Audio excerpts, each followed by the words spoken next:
CBS 46 News at 11 starts now. It's a night of terror in Paris. Brand new images at 11 from a wave of violence across the French capital. People running for their lives and at least 6 attacks. 120 to 150 people dead in coordinated shootings and bombings at restaurants, stadiums, and a concert hall. French police free surviving hostages, but inside they found carnage. And tonight, Paris remembering the victims in this tragedy by dimming the lights on the Eiffel Tower. Other cities and landmarks, including the Empire State Building, showing solidarity by lighting up in the French colors, red, white, and blue. CBS 46 is bringing you updates all night long. We have team coverage. Adam Harding looking at security impacts in the U.S. and Atlanta. Tracy Hutchins with local French reaction. And Art Harris giving us perspective on how officials will investigate the terror in Paris. Right now, there is a state of emergency across the nation of France. Its borders closed. Good evening, I'm Ben Swan. And I'm Sharon Reed. Paris is under curfew tonight with military police patrolling the streets. All attackers, all of them, are now believed to be dead. When I went on the streets, I've seen 20 to 25 bodies lying on the floor. Police say gunmen armed with AK-47 style weapons stormed restaurants and opened fire, killing multiple people. We know that there's a lot of casualties. Around the same time, police say explosions rocked a stadium during an international soccer match. At least 2 blasts were heard. France's president, watching the match, had to be whisked to safety. While people inside the stadium scattered, French media also says several gunmen took dozens of people hostage inside a concert hall. Now, with the country in crisis, investigators are working to find the motivation for murder. It looks like terror attacks, and it could be the worst ever in Paris. As terror groups take to social media to celebrate the attacks. We're going to do whatever it takes to work with the French people and with nations around the world to bring these terrorists to justice and to go after any terrorist networks that go after our people. Now, we did speak on the phone with a spectator who was inside that stadium as those explosions went off. I want you to listen to how Ryan Mashaw describes what happened. I was in the stadium for the France-Germany game tonight, and during the first half, we heard like 3 really loud explosions. We thought it was firework, maybe like we call bombs, like we can sometimes hear in stadiums. But turns out at the halftime, when we had reports, it was 3 grenades that he exploded outside the stadium. The French president who was at the stadium, he got out of the stadium. He was evacuated, and the stadium was getting evacuated. We heard that it was closed, but finally we could get out. And we got out of the stadium like 10 minutes before the end of the game, and it was really crazy outside the stadium. The people running and screaming, getting straight to their cars, and it was pretty messy actually. And our team coverage on the terror in Paris continues right now. Increased security tonight at Hartsfield-Jackson International Airport. And tonight we are hearing from a local family with close ties to the attacks. The night team's Adam Harding joining us live with more on that now. Adam. Sharon, good evening to you. The final flight here from Atlanta to Paris scheduled to take off in the next 10 to 15 minutes. And while many are scrambling to get back overseas to their frightened families, we're hearing from one local family who has a loved one who came within feet of one of the suspected terrorists. At the world's busiest airport, armed guards are now on patrol. We saw this flight leaving for Paris shortly after news of the attacks first broke. My daughter tells us that there is one explosion. Dumais Laurence and her husband Benoit are rushing to get back home to Paris. Their daughter among the millions Friday, told to stay inside as French authorities tried tracking down any suspects. Your family okay? Yes. We told her to stay at home, do not move, stay at your apartment. Your reaction? It's strange because we are far and we are hurried to go to Paris. 3 flights Friday were bound for Paris. They all read on time, even as France closed its borders. Some are concerned not being able to flying out here through Paris. Tonight, we've learned an Atlanta native is lucky to have survived these attacks. Julian Dorio's band had been playing a concert at the same venue held hostage Friday night. He posted this photo online just hours before taking the stage. The whole band heard the gunshots before they saw anything and stopped playing, hit the deck, and kind of went backstage and exited as fast as they could. Julian's band Friday, posting online, "We're still currently trying to determine the safety and whereabouts of all of our band and crew. Our thoughts are with all of the people involved in this tragic situation." Tonight, some important information we do want to pass along, including a phone number for anyone here in the U.S. trying to reach a loved one who may be in Paris. That phone number you can call is 1-888-407-4747, and we'll be putting that on our website, CBS46.com. We also want to mention no real threats to the U.S., according to officials. The mayor, though, of Atlanta planning to come here to Hartsfield-Jackson on Monday for an update. Reporting live, I'm Adam Harding, CBS 46 News Night Team. And we are checking in on University of Georgia students studying abroad in France right now. Officials with the school telling us tonight none of their students are hurt in these attacks. According to the school's paper, the Red and Black, UGA students who are in France are located some 3.5 hours away from this. Senior lecturer and director of UGA in France, Deborah Bell, says everyone is safe and sound. Well, the terror in Paris hitting home for some tonight who are living right here in Metro Atlanta. Tonight we're speaking with one woman who is shocked to see her home country under attack again. The Night Team's Tracy Hutchins live in Buckhead at the French consulate there. Tracy. Well, Ben, I can tell you here in Buckhead, right between the American flag and the Georgia flag, the flag of France is flying at half-staff. It was lowered today. It is really a national tragedy for that country, and it's something you can see on the faces of those who call France home. Because I think it's terrible. It's not. Natalie Gournaud watches a French television station as she holds back tears. It's not my family, but I mean, I think it's just unfair. It's just, how can I say? It's just terrible. It's a scene that's become all too familiar. Natalie watched earlier this year when her home country was under attack after the deadly shootings at the offices of Charlie Hebdo in January. That's the second time this year. I think it's a bit too much. I think it would be about time that the government does something, react. Natalie and her family have settled into Roswell after moving from the south of France 2 years ago. But they can't help but feel pain for those who've lost loved ones in Friday's Paris attacks. They've got no reason, so why hurting people like that, killing for nothing? So it's just sad.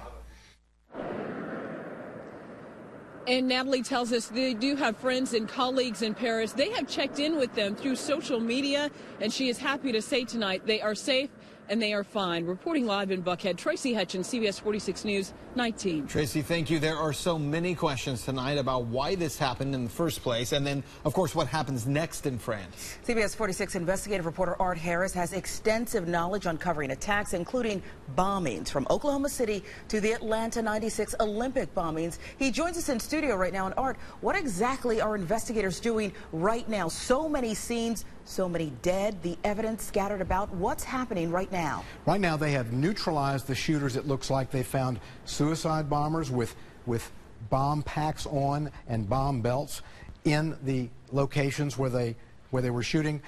They've neutralized them, and they've now expanded it to trying to find out, were there any cues, and can they track others who may have gotten through the borders and are planning more attacks? It's very interesting, Art, as we look at what's happening right now, because the state of emergency in France obviously is different than what we would expect here in the United States. Military in control of the country right now. They actually control the media as well, and what media is allowed to report, as well as having the right to go into any person's home at any time. Obviously, there's a lot of investigation that's taking place. How long do you think all of this takes? How long do you think the country will be under this kind of state of emergency? It's going to be days, weeks, possibly months, while they track this back. They are overwhelmed, Ben. They have this terrific, horrific attack by people who have been planning this and not like 9/11, but in smaller cells. I call it improv terror, so that they can move about, and they were not picked up on the radar. That is the most amazing thing, sources say. They were working underground and not putting out signals on social media. They will be tracking back to see what they missed and try to plug any holes to keep people, now that the country is locked down and secure, they are going to now have to figure out who is locked in and if they're going to try something else. And so they're monitoring Twitter, they're going back over social media sites, and all ears and eyes are out and open. Art, earlier this evening we heard the British Prime Minister David Cameron, President Obama both pledging their support for our French allies. What about the impact on us, the United States, and even the city of Atlanta? So much carnage, so much fear remains. Well, if you look at the bombings, there were more than 100 people killed, many injured. But this kind of attack is designed to poison the mind, to create a fear. It's a force multiplier beyond the power and explosive nature of the weapons used. Here in Atlanta, I talked to the head of the GBI's information sharing network, which includes the GBI, the FBI, Homeland Security, and they are monitoring Paris, and the director of the GBI wanted me to share that they're on top of it. There are no apparent threats that mention Atlanta or Georgia at this time, and they will be sleeping with their eyes wide shut. Art Harris, thank you so much for your expertise on this one. And again, all attackers involved in the terror in Paris, they are believed to be dead. As many as 150 people are feared dead in at least 6 attacks. And shootings and bombings at restaurants, stadiums, and that concert hall. Live picture tonight in Paris as they're trying to figure out exactly what happened and dig out of the carnage left behind. France's border remains closed tonight, and Paris is under a curfew, the military patrolling the streets. And here in the U.S., extra precautions now being taken at the French embassy in Washington. And as of right now, there is no credible threat to the U.S. And you heard Art Harris, our CBS 46 investigator, say he has sources with the GBI. There is no credible threat to us in Atlanta either. And CBS 46 will continue following the terror in Paris. We'll have updates on the news tomorrow, and of course you can get them anytime. We've got a lot going on our social media sites as well as CBS46.com. Freeze warning. 3 weather variables will lead to the lowest temperatures of the season over the weekend. I'll pinpoint which neighborhoods will be affected. Shocking discovery. A baby is found in a locked car completely wrapped in duct tape. Chilling details and the charges that mother now faces. CBS 46 News at 11, back in 60 seconds. 60 months interest-free. What does that mean? It means $14 a month buys you 5-piece bedrooms like this one in 3 finishes, or this one in 2 finishes. Only $7.99 or $14 a month interest-free. Only at Rooms to Go. As a Ford employee, I get to give my friends a special deal on cars, trucks, and SUVs. It's friends and neighbors pricing, and for a limited time, we're letting everyone in on this deal. That doesn't happen every day. And you can see a low price at Ford.com. There it is. And that's the low price you'll pay. It's that easy. You don't have to negotiate. It's hassle-free. It's an inside deal. Now for everyone. Now get an F-150 using friends and neighbors pricing, offering a value of $10,238. It's an inside deal, now for everyone. Only at your local Ford dealer. 60 months interest-free. What does that mean? It means $10 a month buys you this 5-piece dining set or this 5-piece dining set. Your choice, just $5.99 or $10 a month interest-free. Only at Rooms to Go. New developments tonight. A popular DeKalb County pediatrician is in jail tonight, facing charges for sexual battery. Police fear that he may have been doing this for years. The Night Team's Christian De La Rosa is live outside the Children's Healthcare of Atlanta Clinic. It's in Plaza Fiesta. And Christian, you spoke exclusively to one of the alleged victims tonight. Yes, I did, and she spoke courageously, hoping more alleged victims come forward. Police tell me Dr. Jose Rios didn't target children at this clinic, but rather their moms. Police say the highly esteemed and respected pediatrician targeted moms with young children. He pinched my breast. Monica Perez says Dr. Jose Rios also grabbed her rear inside the exam room in front of her children at the Children's Healthcare of Atlanta Clinic in Plaza Fiesta. He offered me money. He offered me his private number. I left the office. I took my kids out of the office, and that was it. Betta says she's certain the doctor wasn't inappropriate with her children because she was with them the entire time they were inside the exam room. Police say she's one of several women now coming forward to police. Captain Ernesto Ford fears there may be many more. One of the victims stated that it happened in the late 90s, early 2000s. I was embarrassed. I was scared. And I thought that I was the only one who was going through what I went through. Now, Dr. Jose Rios was arrested earlier today. Police tell me he didn't have much to say and he didn't seem very surprised when they showed up. I also reached out to officials with the clinic who tell me they are cooperating with the investigation and that the doctor is on administrative leave. We're live in DeKalb County. Tonight, I'm Christian De La Rosa, CBS 46 News 19.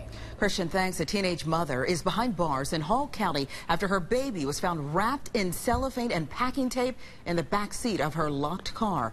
That car was parked in a remote area on a dead-end road by the edge of Lake Lanier. Police say the mother, 18-year-old Grace Love Ann, knocked on a neighbor's door and told the homeowner she locked her keys in the car. When the locksmith showed up, he discovered the 16-month-old baby boy in the floorboard of the back seat. Well, I went around, got my tools, unlocked the car, and I reached in to get the keys out. That's when I heard a baby cry. So I looked in the back seat, and there was a baby in the floorboard in the back seat. So I kind of popped my head back out, and I said, "You didn't tell me there was a baby in the car." A sheriff's deputy cut the baby free while he was crying and struggling to breathe. The mother is now charged with cruelty to children, reckless endangerment, and false imprisonment. Well, now to a developing story. Serious charges now being levied against a man that investigators say left a gun in the reach of a toddler. That child then accidentally shot and killed himself Wednesday night. CBS 46 has been following this story since it broke. The night team's Julian Johnson. He's looking into the past of the suspect, who police say should never have had a gun in the first place. This is the man Jackson police believe is to blame for leaving a loaded gun in reach of a toddler. Officials say it was Chris Askins' gun that 2-year-old Jaden Clay was shot with Wednesday night. Askins is Jaden's mother's boyfriend. CBS 46 learning this isn't his first run-in with the law. Here's one of his prior mugshots. Investigators tell us Askins is a convicted felon with prior drug charges. That means he should have never had a gun. Officials are still looking into where he got it, but in addition to the child cruelty charges he now faces, there's also more drug crimes after police found him to be in possession of marijuana. A memorial now left outside the Clay's home, a somber reminder of what happened. But police say the case isn't over yet. They are not ruling out the possibility Jaden's mom, Joyce, could face charges. At this time, we're investigating all possibilities of the manner of Jaden's death to include accidental. However, we remain in the investigative stage of the case and will be forensically analyzing all related evidence. So Askins now sits right here in the Butts County Jail. That cruelty to children charge he faces is a felony. For now, we're live in Butts County outside the jail. Julian Johnson, CBS 46 News 19. Campaign 2016 now. We are less than 24 hours away from the second presidential debate for the Democratic candidates. It's going to be airing right here on CBS 46. The final touches being made tonight at Drake University in Des Moines, Iowa. That's where the event will take place. Much of the focus will be centered around Iowa voters, since they'll be the first to vote when they caucus in February. Viewers across the country, though, can submit their own questions online for the candidates using Twitter. You have to use the hashtag DemDebate. Again, you can watch that Democratic debate tomorrow night right here on CBS 46. Everything gets underway at 9 p.m. Then stick around for CBS 46 News right after the debate. Sharon and I will be here along with Jim Kosek. Certified Atlanta's most accurate forecast. Now, CBS 46 Chief Meteorologist Jim Kosek. That's right. We'll see you back here this time tomorrow. And you know what? We'll be talking about more frost than freeze. That's fortunate or not. Nonetheless, when you're waking up tomorrow morning, the three things: you want a pair of sunglasses, clear sky, you want a jacket, fresh, cold air, and little to no wind. That lends towards some of that frost and isolated freezes in some of the northern mountain valleys. Now, the coverage area to the frost or the freeze will increase by Sunday morning. But here's the cold already. 38 degrees LJ. Been looking at some of the number. Once you get into the higher elevations, it's actually warmer because the cold air sinks down to the valley floor. So temperatures in the higher spots actually still running on into the 40s. Nonetheless, most of us still in the 40s at this hour. But the night is still young. Plenty of time to get down another 10 degrees colder. And therein lies the problem with frost. Now, you could say, how do you get frost if it's 35, 36 degrees? Well, observations are taken at an elevation of 5.5 feet, right about here, okay? So if it's 36 degrees here, if there's no wind to help stir up the air, right on the floor, okay, right on the ground, that's where it could be 32 degrees. So that's why you could have frost when temperatures are actually above freezing. And with no blanket of clouds to help keep us warm, whew, it's going to be a cold one outside. Now, we do have that freeze warning that's in place through 9 o'clock in the morning in the blue shade area. The kind of duller blue, that's your frost advisory, also until 9 o'clock, and those are a look at your morning low temperatures. Outside during the course of tomorrow, it's a beautiful bright blue sky. That after the cold start. Temperatures mostly in the 50s during the afternoon, but my 3-degree guarantee says it goes to 60 for a peak temperature, all benefiting the Salvation Army. 125 years. And you know what? Individuals and families, they've helped over 52,000 of them. And many, many more to come. All right, here's the end result. Cold starts. Not so bad during the afternoon, but more widespread frost and freeze come Sunday morning compared to tomorrow morning. Clouds on the increase next week, could drizzle as early as Tuesday. Watch the wind Tuesday through Thursday. And then some big doses of rain could lend toward isolated flooding. Worst case scenario would be severe thunderstorms late Wednesday into Thursday. Will dry things out toward the tail end of the week. But once again, pair of sunglasses this weekend, but also a jacket, guys. All right. Thank you, Jim, so much. That's going to do it for CBS News, CBS 46 News Friday Football Preview is next.